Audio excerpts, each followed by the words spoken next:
C'était quelque part en Afrique. C'était quand le ciel était devenu comme un vieux bout de papier tout froissé. La terre, c'était plus de la terre, c'était du sel, où plus rien ne poussait. C'était quand l'éléphant s'était dégonflé, la girafe ratatinée, la tortue décoquillée et le singe démantibulé. Ils avaient faim. Les animaux avaient tous faim. Et voilà qu'un jour, tous leurs yeux se sont tournés vers le même endroit. Tibidip, tibidip, tibidip, tibidip, là. Là, sur la ligne d'horizon, il y avait un arbre. Un arbre avec des grandes feuilles qui brillaient. Et il y avait aussi des taches jaunes, rouges, oranges. Alors, je ne sais pas où ils ont trouvé la force, mais ils ont tous décagné pour arriver juste au pied de l'arbre. C'était pas un rêve, non, c'était un arbre magique qui portait à la fois des bananes pleines comme des croissants de lune, des melons gros comme des ballons et des fraises de compétition. Alors ils ont tous tendu leur trompe, leur museau, leurs pattes pour attraper un fruit. Quand le tronc de l'arbre s'est entortillé, a grimpé comme un colimaçon, si bien que les animaux ne pouvaient plus rien atteindre. En vérité, ce n'était pas le tronc. C'était un serpent qui avait posé ses anneaux tout autour du tronc.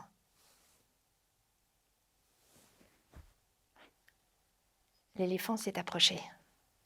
Il s'est approché du serpent. Excusez-nous, très cher et vénérable ami, mais voyez-vous, on est tous au bord de l'agonie.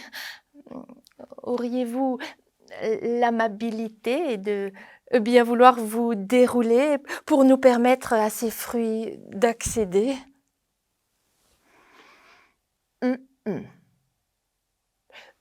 Sauf si vous êtes capable de me dire le nom de cet arbre. Le nom de l'arbre, arbre magnifique. Arbre féerique. Arbre mirifique.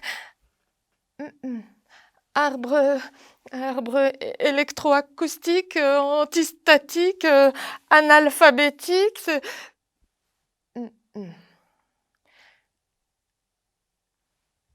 C'est là que l'éléphant s'est souvenu d'une histoire que son grand-père lui racontait quand il était petit. Et dans cette histoire, il était question d'un arbre tout pareil à celui-ci, un arbre magique. Ouais, qui portait toutes sortes de fruits. Et l'histoire disait que seul le lion connaissait son nom.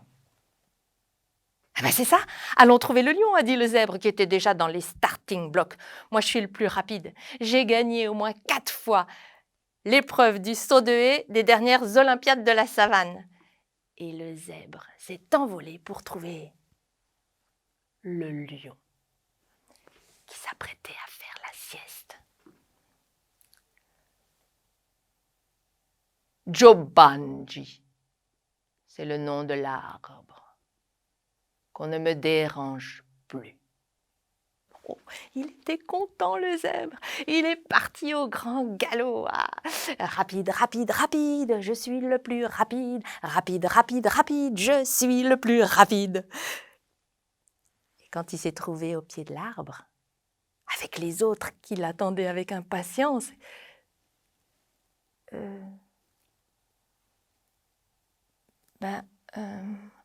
il était plus très sûr.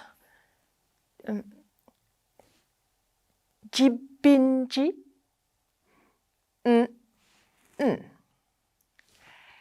À quoi ça sert d'avoir des jambes quand on n'a pas de cervelle?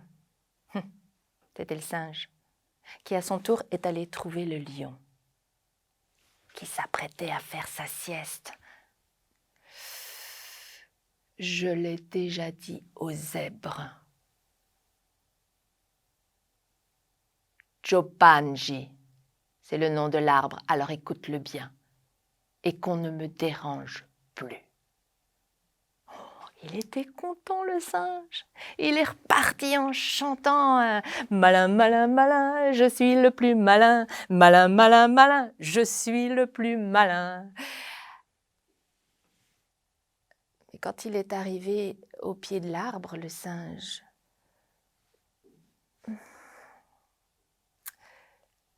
il était plus très sûr.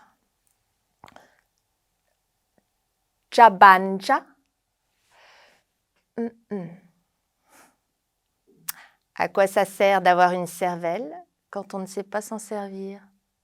C'était l'éléphant qui, à son tour, est allé trouver le lion qui s'apprêtait à faire sa sieste.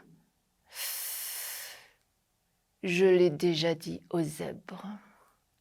Je l'ai déjà dit aux singes. Alors écoute bien, Pachyderme, ma feuille de chou, écoute bien parce que c'est la der des der. C'est la dernière fois que je le dirai. Jobanji, qu'on ne me dérange plus. Il était content, l'éléphant. Il est reparti en chantant. Mémoire, mémoire, mémoire, moi j'ai de la mémoire. Mémoire, mémoire, mémoire, moi j'ai de la mémoire. Mais quand il est arrivé au pied de l'arbre, l'éléphant,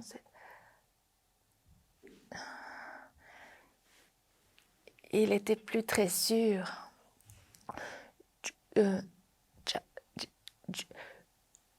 Jubunju.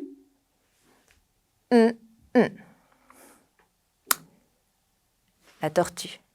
La tortue s'était mise en route sans que personne ne la voie et sans rien dire. Elle est allée trouver le lion qui s'apprêtait à faire sa sieste et qui s'est mis à rugir. Je l'ai déjà dit aux zèbres, je l'ai déjà dit aux singes, je l'ai déjà dit à l'éléphant. Alors écoute bien, toi la tortue, je ne le dirai plus à personne, plus à personne, tu m'entends, jamais plus, je ne dirai à personne, je ne dirai jamais plus que cet arbre s'appelle Jobanji. Il continuait à rugir, alors que la tortue s'est carapatée en silence. Elle était contente, la tortue. Elle chantait Jobanji, Jobanji, Jobanji, Jobanji, Jobanji, Jobanji, Jobanji, Jobanji. Et c'est comme ça que grâce à la tortue, le serpent s'est déroulé du tronc de l'arbre, les fruits se sont abaissés et tout le monde s'est régalé. Mais au fait, mais pourquoi, quelque part en Afrique, mais pourquoi un arbre magique? Bien peut-être pour dire que ce qu'on raconte dans les histoires, c'est parfois vrai. Mais pourquoi, quelque part en Afrique, mais pourquoi cet arbre magique?